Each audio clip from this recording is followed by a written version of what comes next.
சீமந்த பந்தலில் சிரித்த முகத்தோடு அவள் சந்தனம் தடவி கொண்டிருப்பதாய் நினைக்க வேண்டாம்.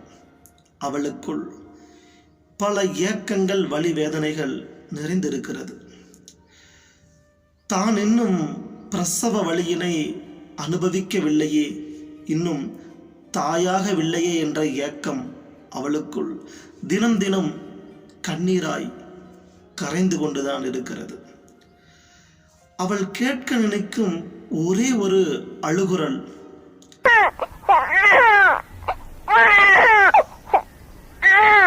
இதுதான் இதுதான். வாங்க கவிதைக்கு போகலாம்.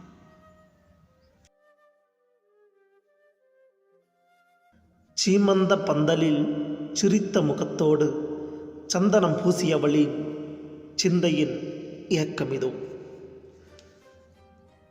காதலித்து கரம்பிடித்து காலங்கள் பல தேய்ந்தன.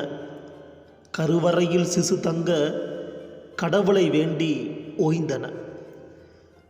10 வருஷம் பொறுத்திருந்தும் ஒத்த பிள்ளை கிடைக்கல. வைத்தியம் பல பார்த்தும் பைத்தியம்தான் பிடிச்சது.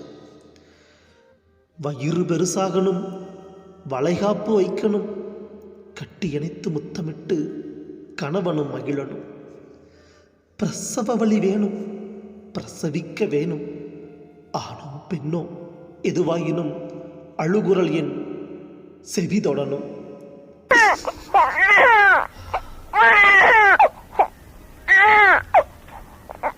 பசி எடுக்கும் போதில் அம்மானு கத்தனும், மார்பு காம்பு சுரந்து அமுதம் மூட்டி ரசிக்கணும்.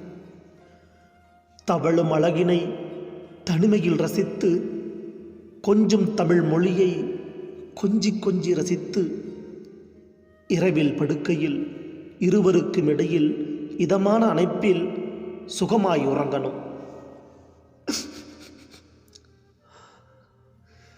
எத்தனையோ கனவுகள் எனக்குள் கிடக்க, எத்தனையோ கனவுகள் எனக்குள் கிடக்க, காணல் நீராகவே கரைந்தோடுது வாழ்க்கை. வெளியில் சொல்ல இயலாத வழிகளை சுமந்தபடி, உறவுகளின் கண்முன்னே உதடுகள் சிரித்தபடி கடந்திடும் எம் பயணம் கண்ணீர் நிறைந்த சோகம்.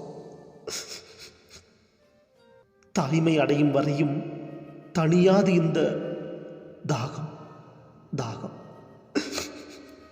காத்திருக்கிறேன் நானும் அம்மாவாகும் அந்த நொடிகளுக்காக நொடிகளுக்காக.